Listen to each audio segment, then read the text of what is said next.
student, I hope so you are doing good, and this is my fourth video lecture of tense. Now we were talking about present continuous tense. तो present continuous tense को हम जानने से पहले उसकी क्या format होता है, क्या प्रवृत्ति होती है, हम वो जानते हैं। सबसे पहले हमने एक वर्ड बताया था बच्चों आपको, बी में हमारा 3 फॉर्म होता है। ये एक बी क्या है, एक हमारा वर्ब है, ये क्या है हमारा वर्ब है। उसका फर्स्ट फॉर्म होता है is, am, are, was, were and been. एक अकेला बी पूरी इंग्लिश में एक ऐसी वर्ब है जिसके 7 फॉर्म होते हैं, ठीक है। Is, am, are first form, second जो होता है हमारा वॉज, वर एंड थर्ड होता है बीन। इसके बाद में इज, एम, आर को हम लेते हैं प्रेजेंट कॉन्टिन्यूस टेंस में। यहाँ पे हमने लिखा आपको प्रेजेंट कॉन्टिन्यूस टेंस में। प्रेजेंट कॉन्टिन्यूस टेंस में इसके साथ हम लगाएंगे अपना सिंगुलर। एम सिर्फ आई के लिए आता है और आर में हम यूज करेंगे प्लूरल। अब बात करते हैं बच्चों इसका प्रवृत्ति कैसी होती है प्रेजेंट कॉन्टिन्यूस टेंस की। जब हम कोई भी कार्य को, जब हम कोई भी वर्क को प्लानिंग के तौर पे लेते हैं, ठीक है, कहीं जा रहे होते हैं, ठीक है, जैसे I am going to market, तो हमारे क्या है फॉर वाया वेजिटेबल, तो हम एक प्लानिंग कर रहे हैं, ठीक है। या हम गोइंग टू के हिसाब से कोई भी फॉर्मेट में लगाते हैं, जैसे I am going to buy vegetable, I am going to take lunch. इस तरीके से हम गोइंग टू के फॉर्मेट में भी हम इसका यूज कर सकते हैं। At a time of speaking, अब हमने बच्चों at a time of speaking क्यों लिखा, जैसे कोई भी काम चल रहा होता है, ठीक है, आपकी आंखों के सामने कोई काम चल रहा है, ठीक है, तो उसको बताने के लिए हम प्रेजेंट कॉन्टिन्यूस टेंस का यूज कर रहे होते हैं। बेसिकली हमारे टेंस के अंत में हिंदी वाक्य के अनुसार रहा है, रही है या रहे हैं, इस तरीके से कोई भी सेंटेंस में आता है तो उसमें हम प्रेजेंट कॉन्टिन्यूस टेंस का यूज करते हैं, ठीक है। तो कोई भी काम चल रहा है बट कंप्लीट नहीं हुआ है, मीन्स हम एक एग्जाम्पल लेते हैं, जैसे कि मैथ चल रहा है या मैं तुम्हें पढ़ा रहा हूँ, ठीक है। तो इंग्लिश टीचर मुझे पढ़ा रहे हैं, तो मैं इंग्लिश टीचर हूँ, मैं तुम्हें पढ़ा रहा हूँ, तो ये कंप्लीट नहीं हुआ, मतलब तुम मुझे देख रहे हो पढ़ाते हुए या सुन रहे हो पढ़ाते हुए, तो वो क्या है, वो तुमने मुझे एक्सप्लेन करा कि अंग्रेजी टीचर मुझे पढ़ा रहे हैं, ठीक है। तो ये काम चल रहा है बट अभी पूर्ण नहीं हुआ है। ऐसे सेंटेंस को बताने के लिए what is going on in present we will use present continuous tense. Okay बच्चों, अब हम बात करते हैं इस सेंटेंस को बनाने से पहले लेट्स टेक एन एग्जाम्पल। एक एग्जाम्पल लेते हैं, जैसे मैंने एग्जाम्पल ले,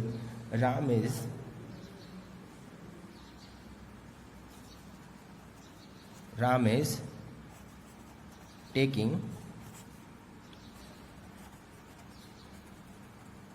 बाथ नाउ, ठीक है, Ram is taking bath now, ठीक है। और एक एग्जाम्पल और लेते हैं, जैसे ही इज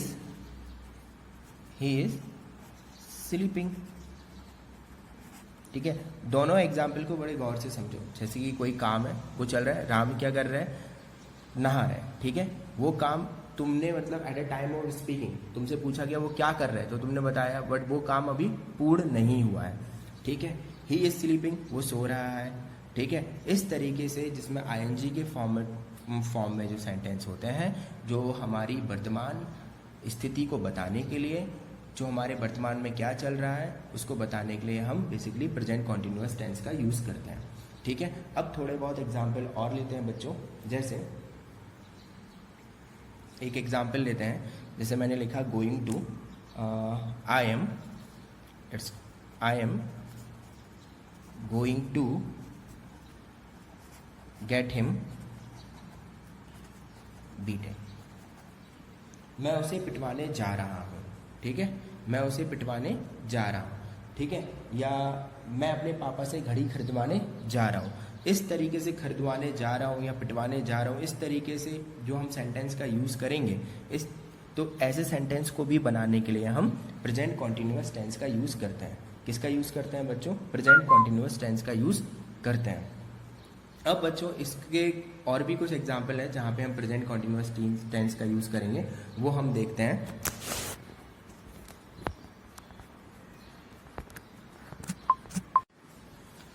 जैसे बच्चों fixed plan, to tell about fixed plan, ठीक है, फॉर द फिक्स्ड प्लान, ठीक है। जहाँ पे फिक्स प्लान की बात होती है वहाँ पे हम प्रेजेंट कॉन्टिन्यूस टेंस का यूज़ करते हैं। लेकिन यहाँ पे लिखेंगे एडवर्ब लाइक, ठीक है, जहाँ पे इस तरीके से हम यूज़ करते हैं, जैसे नेक्स्ट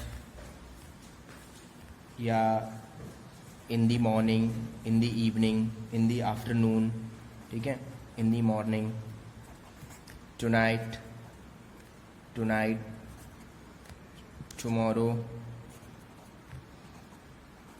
टुमारो, इस तरीके के वर्ड एडवर्ब लाइक जो वर्ड्स आते हैं इन तरीके के सेंटेंस में हम प्रेजेंट कॉन्टिन्यूस टेंस का यूज़ करते हैं। Now let's take an example, जैसे I M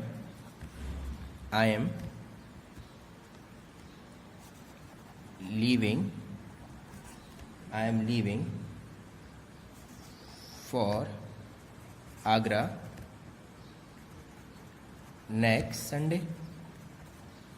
I am leaving for Agra next Sunday. ये आपका क्या है, आप संडे को आगरा जाने वाले हो, ठीक है, तो ये फिक्स प्लान है। आई am leaving for Agra next Sunday. इस तरीके के टेंस में जहाँ पे यहाँ पे नेक्स्ट संडे लगा है, ये एडवर्ब लगा है, यहाँ पे लिखा हुआ है मैं next, in the morning, tonight, tomorrow, इस तरीके की जब भी हम बात करेंगे, हम फ्यूचर एक्शन प्लान की बात करेंगे, ठीक है, जहाँ पे फिक्स प्लान हो वहाँ पे हम प्रेजेंट कॉन्टिन्यूस टेंस का यूज़ कर सकते हैं, ठीक है। नाउ एक एग्जांपल और लेते हैं, my uncle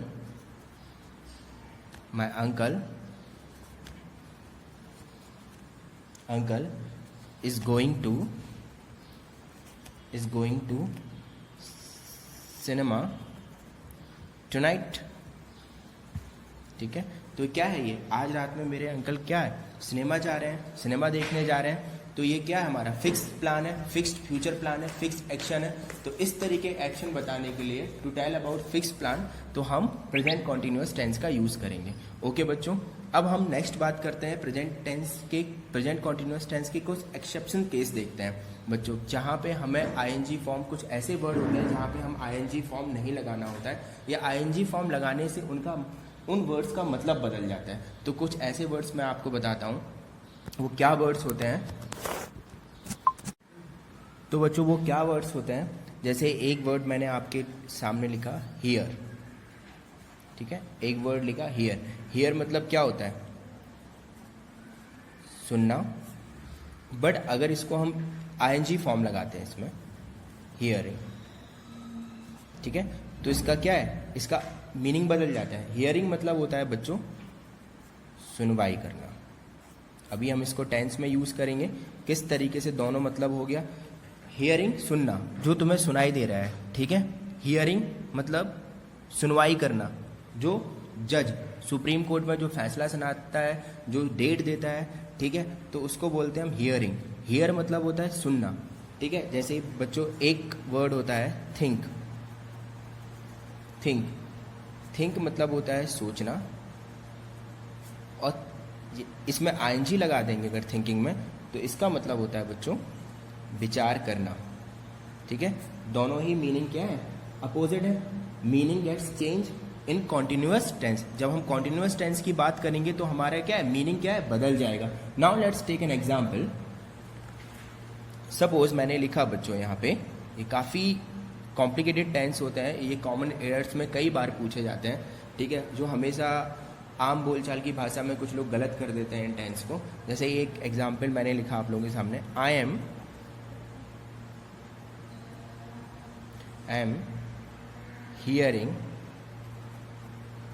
hearing your voice, not I am hearing your voice, सिर्फ मुझे तुम्हारी आवाज़, I am here your voice.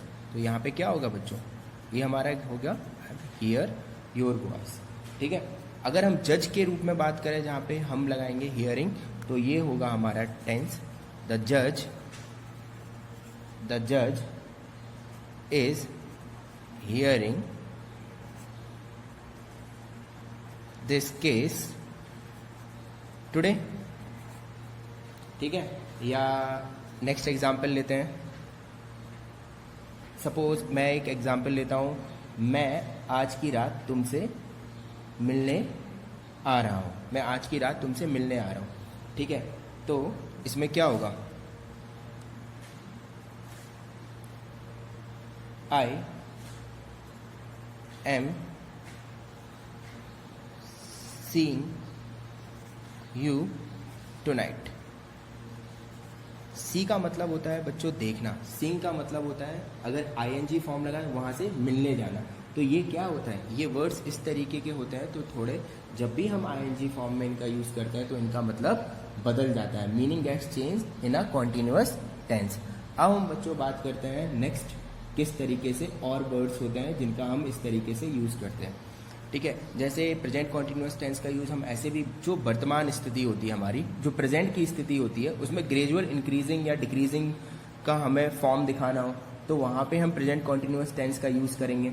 ठीक है, जैसे कि जैसे लिखते हैं जो हमारे घर में ग्रैंडफादर रहते हैं या फादर होते हैं, धीरे धीरे क्या होते हैं वो ओल्डर होते चले जाते हैं, मतलब बूढ़े होते चले जाते हैं। तो उसकी हम स्थिति या बताने के लिए हम किसका यूज़ करेंगे, प्रेजेंट कॉन्टिन्यूअस टेंस का यूज़ कर सकते हैं। जैसे कि my grandfather is getting older and older day by day. ठीक है, जिसमें डबल कैम्परेट, जैसे कि now let's take an example, my father is getting older and older day by day। इसमें क्या है, इसमें मेरे पापा धीरे धीरे क्या कर रहे हैं, ओल्डर, धीरे धीरे बूढ़े होते जा रहे हैं। तो इसमें क्या है, प्रेजेंट कॉन्टिन्यूअस टेंस। जैसे कि she is becoming more and more ambitious day by day. तो ambitious day by day, more and more, जहाँ पे डबल कॉम्परेटिव डिग्री का यूज़ होता है वहाँ पे भी हम प्रेजेंट कॉन्टिन्यूअस टेंस का यूज़ करते हैं। जैसे कि ओल्डर एंड ओल्डर, ये क्या है, डबल कैम्परेटिव है। तो वर्तमान स्थिति में ग्रेजुअल इंक्रीजिंग या डिक्रीजिंग का भाव दिखाने के लिए प्रेजेंट कॉन्टिन्यूअस टेंस का यूज़ करते हैं। ठीक है, कुछ और एग्जाम्पल्स लेते हैं बच्चों। नाउ नेक्स्ट स्टेप है हमारा प्रेजेंट कॉन्टिन्यूअस टेंस का। Suppose subject must plus B4 plus object. ऐसे टेंस में को हम प्रेजेंट कॉन्टिन्यूअस टेंस में बनाते हैं जिसमें अवश्य कंपल्सन वाले टेंस को अवश्य रहा होगा या रही होगी। ठीक है, now let's take an example, she must be going tomorrow या she must be coming tomorrow. वो क्या है, अवश्य आने वाली है या अवश्य जा रही होगी या अवश्य आ रही होगी। ठीक है, इस तरीके टेंस को जहाँ पे मस्ट कंपल्सन का यूज़ करते हैं बी के फॉर्म में, तो वहाँ पे हम क्या लगाएंगे, प्रेजेंट कॉन्टिन्यूअस टेंस का यूज़ करते हैं। किसका यूज़ करते हैं बच्चों, प्रेजेंट कॉन्टिन्यूअस टेंस का यूज़ करेंगे। अब बच्चों हम बात करते हैं, सपोज एक लेते हैं हम टेंस, माय, ये जो वर्ड्स रहते हैं, words like rule number, words like यहाँ पे लिखते हैं माय, आर्स, ठीक है, हिज, हर, देयर, ठीक है, प्लस नाउन B4 के बाद हम ING फॉर्म का यूज़ करते हैं। The verb become noun after putting. ठीक है, किस तरीके से मैंने क्यों लिखी है ये वाले वर्ड्स, एक वर्ड्स इसमें होता है जैसे योर भी होता है, इसमें होता है योर। ठीक है, इस तरीके के वर्ड्स होते हैं। एग्जाम्पल लेते हैं, जैसे कि ये लिखा हुआ है not let, please excuse me, excuse my, ये माई के बाद ये नाउन है। ठीक है, माई लगाया, नाउन क्या, कमिंग। ठीक है, my plus noun, coming late. ठीक है, इस तरीके के वर्ड्स को हम जहाँ पे भी यूज़ करते हैं हम प्रेजेंट कॉन्टिन्यूअस टेंस का यूज़ करते हैं। जैसे कि ये लिखा हमने, please excuse my coming late, या हम इस तरीके के हम जब भी टेंस का यूज़ करेंगे हम प्रेजेंट कॉन्टिन्यूस टेंस का यूज़ करेंगे। अब हम बात करेंगे बच्चों हमारा नेक्स्ट टेंस की बात करते हैं। प्रेजेंट टेंस कॉन्टिन्यूस टेंस में इतना जितने भी टाइप होते हैं मैंने आप लोगों को बताए। अब हम बच्चों नेक्स्ट टेंस की बात करते हैं। वो हमारा नेक्स्ट टेंस है, बहुत ही अच्छा टेंस है, प्रेजेंट परफेक्ट टेंस। हमारा कौन सा है बच्चों? Present perfect tense.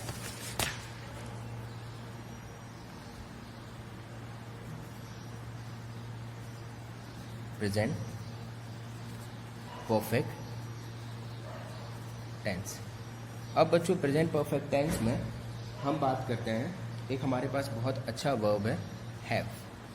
हैव का जो फर्स्ट फॉर्म होता है हमारे पास, एक होता है हैव, एक होता है सेकंड फॉर्म होता है हमारा हैड, और थर्ड फॉर्म होता है हमारा बच्चों हैड। इसका फर्स्ट फॉर्म होता है हैव, हैड, हैड। ठीक है। अब हम बच्चों एक फर्स्ट फॉर्म को लेते हैं हैव की, जिसमें प्रेजेंट परफेक्ट टेंस में हम हैव को यूज़ करेंगे। हैव का तो हैव का दो फॉर्म होता है हमारे पास, एक होता है हैज़, एक होता है हैव। ठीक है। और इसके बाद हम लगाते हैं B3। ठीक है, B3 वर्ब की थर्ड फॉर्म। हैज़ को हम लगाते हैं बच्चों सिंगुलर के साथ, यहाँ पे लिखेंगे सिंगुलर।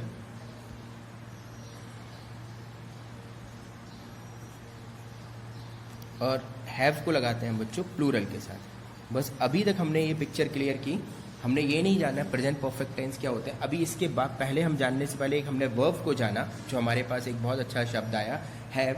हैव की तीन फॉर्म बच्चों मैंने आपको बताई। एक बताया मैंने आपको हैव, हैड, हैड। ठीक है। हमने फर्स्ट फॉर्म को लिया इसमें हैव का, हैव के दो रूप बताए मैंने आपको, हैज़ या हैव। हैज़ या हैव के बाद हम B3 लगाते हैं। हैज़ का हम यूज़ करेंगे सिंगुलर के लिए और हैव का यूज़ करेंगे हम प्लूरल के लिए। ठीक है। नाउ अब बात करते हैं हम प्रेजेंट परफेक्ट टेंस की। आखिर प्रेजेंट परफेक्ट टेंस का यूज़ हम कहाँ पे करते हैं? जब कोई काम हमारा रिसेंटली, ठीक है, रिसेंट में फिनिश हुआ होता है, जब कोई काम खत्म हुआ होता है जिसका प्रभाव हमारे ऊपर अभी पड़ रहा है, ठीक है, ऐसे सेंटेंस में हम प्रेजेंट परफेक्ट टेंस का यूज़ करते हैं। ठीक है। Now let's take an example. जैसे सपोज ये लिखा है आप लोगों के सामने, आई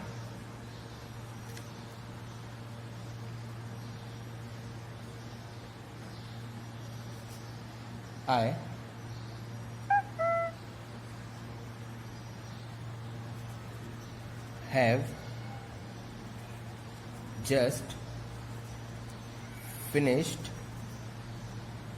my work। I have just finished my work। ठीक है। अभी ये काम हमारा क्या है? रिसेंट हुआ है।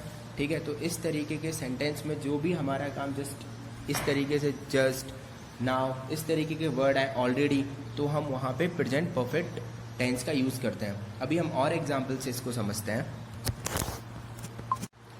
ओके बच्चों, तो हम बात कर रहे थे प्रेजेंट परफेक्ट टेंस की। अब हम प्रेजेंट परफेक्ट टेंस में हमने जाना था कि हैव, हैड, हैड, हैव की तीन वर्ब होती हैं। तो हम इसका फॉर्मेट जान लेते हैं सबसे पहले। इसका फॉर्मेट होता है प्रेजेंट परफेक्ट टेंस में subject plus has, have, B3 plus object and others. अब बात करते हैं बच्चों वर्ड्स लाइक, जैसे एक सेंटेंस लेते हैं, आफ्टर रूल नंबर फर्स्ट, यहाँ लिखेंगे rule number first. Rule number first हमारा कहता है प्रेजेंट परफेक्ट टेंस का, after words like, after words like just, even, never, already,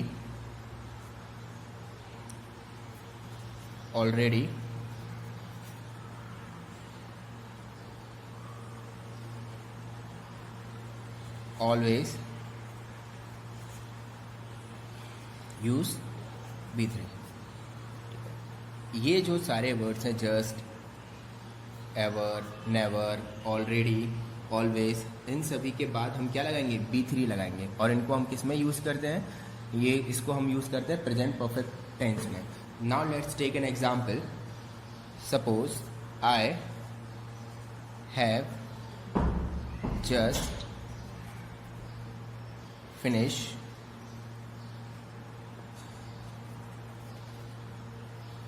my work.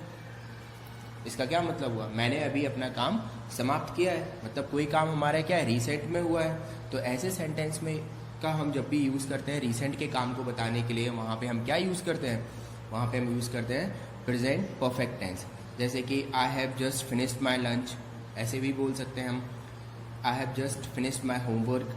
तो ऐसे टेंस जिनका प्रभाव अभी पड़ रहा है, इफेक्ट अभी पड़ रहा है, बट अभी हमने काम क्या है, रिसेंट में फिनिश किया है, तो वहाँ पे हम प्रेजेंट परफेक्ट टेंस का यूज़ करेंगे। ऐसे सेंटेंस में हम प्रेजेंट परफेक्ट टेंस का यूज़ करेंगे। और अगर हम हिंदी वाक्य के अनुसार, अगर हम जहाँ पे वाक्यों में इस तरीके से आ जाता है, चुका है, चुके हैं, इस तरीके के वर्ड्स, किया है, कर चुके हैं, तो इस तरीके के वर्ड्स आ जाते हैं, तो वहाँ पे हम प्रेजेंट परफेक्ट टेंस का यूज़ करते हैं। अब प्रेजेंट परफेक्ट टेंस की कहानी को हम अपने नेक्स्ट वीडियो लेक्चर में मैं लेके आऊँगा। उसमें आपको present perfect tense and present perfect continuous के साथ हम किस तरीके, दोनों ही टेंस बहुत इंपॉर्टेंट है, दोनों ही टेंस को मैं बहुत आसानी से, बहुत अच्छे तरीके से आप लोगों को समझाऊंगा। तो आप लोग हमारे साथ बने रहिए and be safe, stay at your home. ठीक है, सामर्थ्य सब क्लासेस को सब्सक्राइब करिए। ठीक है, ओके, थैंक यू।